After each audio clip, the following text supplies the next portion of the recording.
अब हम प्रबंध की पांचवी विशेषता के बारे में बात करेंगे। प्रबंध की पांचवी विशेषता है सामाजिक उत्तरदायित्व को पूरा करना। देखिए, ये प्रॉब्लम ये है कि अभी हमने प्रबंध के सिद्धांत नहीं पढ़े, हम इनके महत्व पढ़ रहे हैं, तो मैं आपको बहुत ज़्यादा एग्जाम्पल्स कोट नहीं कर पा रही हूँ। जब हम प्रबंध के सिद्धांत पढ़ लेंगे और उसके बाद में दोबारा से हम प्रबंध का महत्व पढ़ेंगे, प्रबंध के सिद्धांतों का महत्व पढ़ेंगे, तो चीज़ें आपको और ज़्यादा क्लियर हो जाएंगी। फिर भी हम समझ सकते हैं कि सामाजिक उत्तरदायित्व को पूरा करने में ये सिद्धांत कैसे इंपॉर्टेंट होते हैं। फॉर एग्जाम्पल अगर मैं आपको बताऊं तो समता का सिद्धांत होता है, एक प्रबंध का एक सिद्धांत होता है जिसे समता का सिद्धांत बोलते हैं। इंग्लिश में इसे इक्विटी कहा जाता है।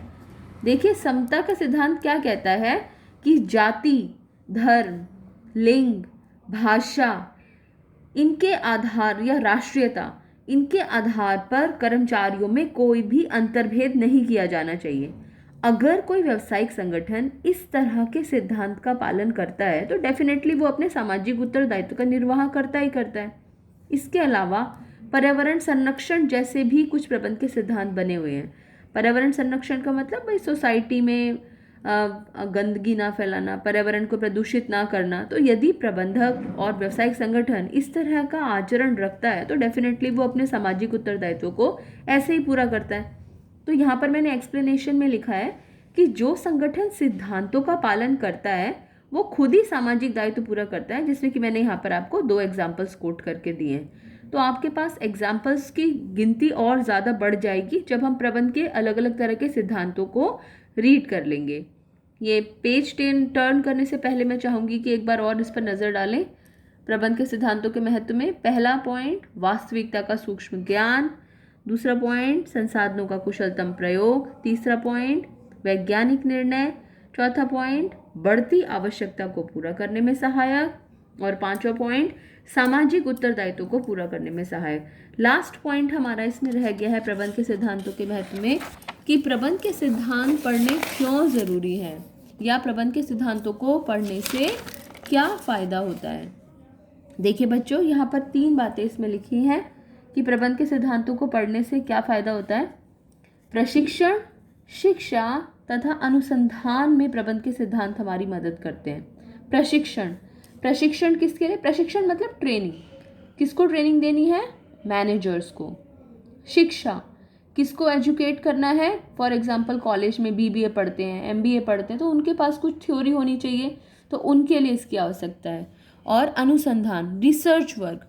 क्यों हमें रिसर्च की आवश्यकता है? क्योंकि हमें लगातार नई टेक्नोलॉजी बनानी है, नई तकनीकें बनानी है, तो उसके लिए प्रबंध के सिद्धांतों की आवश्यकता होती है। तो प्रबंध के सिद्धांतों की आवश्यकता 3 क्षेत्रों में, मैनेजर्स के लिए प्रशिक्षण, स्टूडेंट्स के लिए शिक्षा और आगे बढ़ने के लिए अनुसंधान। एक बार प्रबंध के सारे सिद्धांतों को समराइज करेंगे। प्रबंध के सिद्धांतों के महत्व, टोटल 6 पॉइंट्स। पहला पॉइंट, वास्तविकता का सूक्ष्म ज्ञान उपलब्ध कराते हैं हमें। दूसरा, संसाधनों का कुशलतम प्रयोग करने में हमारी मदद करते हैं। तीसरा, वैज्ञानिक निर्णय लेने में हमारी मदद करते हैं। चौथा, बदलते हुए पर्यावरण का सामना करने में प्रबंधकों को मजबूत बनाते हैं। पांचवा, सामाजिक उत्तरदायित्व का निर्वाह करने में। और प्रशिक्षण, शिक्षा और अनुसंधान में। अब वीडियो को पॉज करके रफ में प्रबंध के सिद्धांतों के महत्व को, पॉइंट्स को नोट डाउन करने की कोशिश कीजिएगा कि कौन कौन से पॉइंट्स आपको याद हो गए इन 6 में से।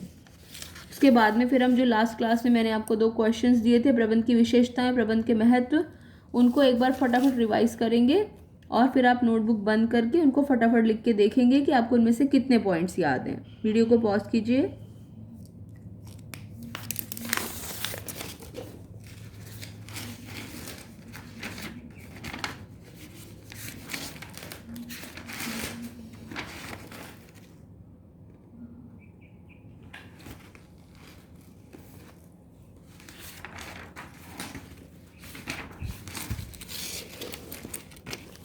हाँ जी, जल्दी से प्रबंध की विशेषताएं रिवाइज करेंगे। प्रबंध की क्या क्या विशेषताएं हैं? ये उद्देश्यपूर्ण होता है, सर्वव्यापी, उद्देश्यपूर्ण मतलब हमेशा किसी न किसी उद्देश्य की प्राप्ति के लिए, सर्वव्यापी अभी तक आपको याद हो ही गया होगा, हर तरह के संगठन में, संगठन के प्रत्येक स्तर पर। बहुआयामी, बहुआयामी के कितने आयाम? 3। कौन कौन से? लोगों का प्रबंध, कार्य का प्रबंध और परिचालन का प्रबंध। निरंतर चलने वाली प्रक्रिया है। ये प्रबंध की विशेषताएं हैं जो आपको याद होनी चाहिए। यह एक सामूहिक कार्य है, अकेले प्रबंधक कभी कोई कार्य नहीं कर सकता। गतिशील, लगातार बदलते हुए पर्यावरण के अनुसार अपने आप को ढालने की शक्ति प्रदान करता है। और अमूर्त। तो ये 7 पॉइंट्स थे इसके प्रबंध के सिद्धांतों की विशेषताओं के 7 पॉइंट्स आपको याद होने चाहिए। इस वीडियो के एंड में आप प्रबंध के सिद्धांतों की विशेषताएं नोट करेंगे, आपको कितने पॉइंट्स याद हैं। दूसरा पॉइंट टॉपिक जो हमें रिवाइज करना था वो था प्रबंध का महत्व। प्रबंध क्यों ज़रूरी है, इसमें 5 पॉइंट्स हैं। क्यों मैनेजमेंट ज़रूरी है, लक्ष्यों की प्राप्ति में सहायक, क्षमता में वृद्धि करता है, गतिशील संगठन का निर्माण। ये वाला पॉइंट प्रबंध के सिद्धांतों के महत्व में भी है कि बदलते हुए पर्यावरण का सामना करने के लिए प्रबंधों को मजबूत बनाता है।